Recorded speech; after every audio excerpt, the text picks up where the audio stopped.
again. It's Stephanie Reichanbach, and we're meeting with another Dorney Park driver to see where are they now. So with me today, I have Kenny Hein. Say Hi. hello. Hello. Hi there. For those of you that don't know, Kenny's also my uncle, Kenny Hein. So tell us a little bit, Kenny, what was your car number and what division did you drive? Drove late models back in Dorney Park days, and number was 77. And the reason I picked a number is I was lucky when I was younger with the number 7. Okay. So Rick McNeil had the 7, so I doubled up and made it 77. So double the luck? Yeah, that's basically it. There you go. I know you always had skull and crossbone flags on your car. Any particular reason for that? Yeah, I got black flag for rough riding quite a few times. So instead of making jackass out of the flagman, I decided to come up with a skull and crossbone like a pirate ship. Okay. So I didn't get black flag too much more after that. No. So what about Animal? I know that was always on your car nickname.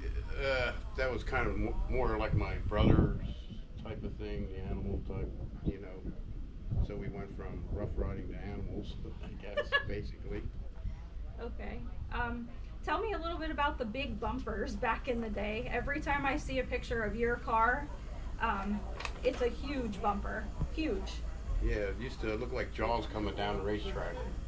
The reason those went on is because I got tired of replacing radiators in the front of the car. So we decided to go with bigger bumpers on the front because it was more like a survival of the fittest type track. Yeah. So it was either move or be moved, one or the other. So we were putting a lot of radiators in. Since we did that, we didn't have too many issues after that. And those were legal back in the day? Yeah, they left us run, so. Wouldn't be legal today. No. We switched them up when we went to Mahoney Valley then. We didn't need them big bumpers. They had more room to run. So. Yeah. What did you like most about driving at Dorney Park?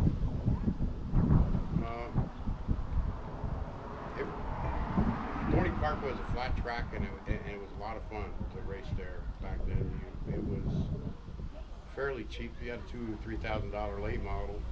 You know, you had a good car. Mm-hmm.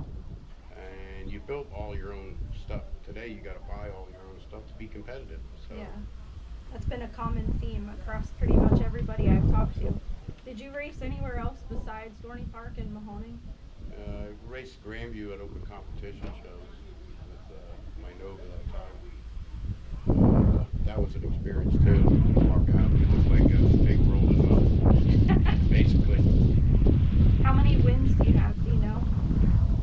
I think the one season with my Nova, I had something like 7 feature wins in one season. I think we ranked 21st out of all-time wins at Dorney Park history. You know, from back when they first started to they closed.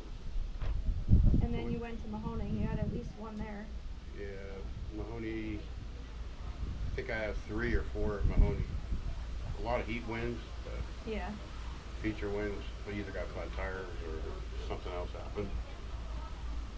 So are you still involved in racing today? Did you sell everything at this point? No, basically I got my car up on stands in the garage from running Evergreen. We had a good showing up there. It was a money race, so put the car up on stands, and pretty much that's where it's at today.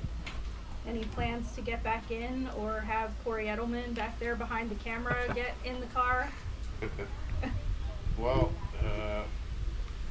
we'll have to cross that bridge down the road, but at some point I'm probably going to wind up looking at selling everything. If you could go back in time and talk to any race car driver, alive, dead, who would it be? Probably Bimpy Marks. Why? When I was younger, when I was a kid, when my uncle used to race my dad, he was one of my favorite drivers, Bimpy Marks. Yeah. And Don Hirsch, he's another one. I used to like watching those two guys. I miss Dorney Park a lot, actually. I've said that in pretty much all the videos, but if you were never there, it's just a totally different experience. One thing's for sure, they packed the stands every week.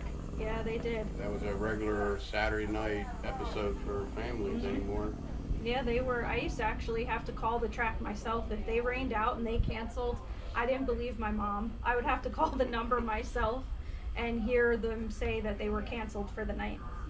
So one last question, and then I will let us get back to the picnic. If you had one thing that you could tell young and upcoming kids today that are just starting out in quarter midgets or karts about racing, what advice would you give them?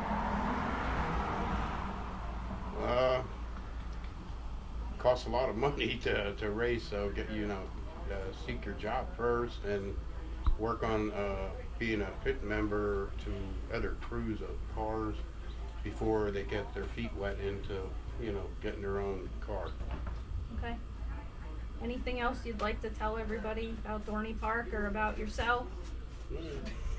So I'm into car shows. So got a 39 Chevy, take it to car shows, got a lot of awards with that. As far as Dorney Park, I wish they would have a track like that yet, and they would probably pack the stands. Back then it was only $3.50 coming in there. Yeah. Yep. And at the end before it closed, feature wins were, pretty much what they're paying at Mahoney now for $20,000 or $30,000 late models, So other than that, that's it. it's a shame that Dorney Park, came to an end. It is progress, I guess. All right, well, thanks for taking a few minutes of your time today to talk with us. We appreciate it. Yeah, thanks, Steph. Sure. Appreciate it.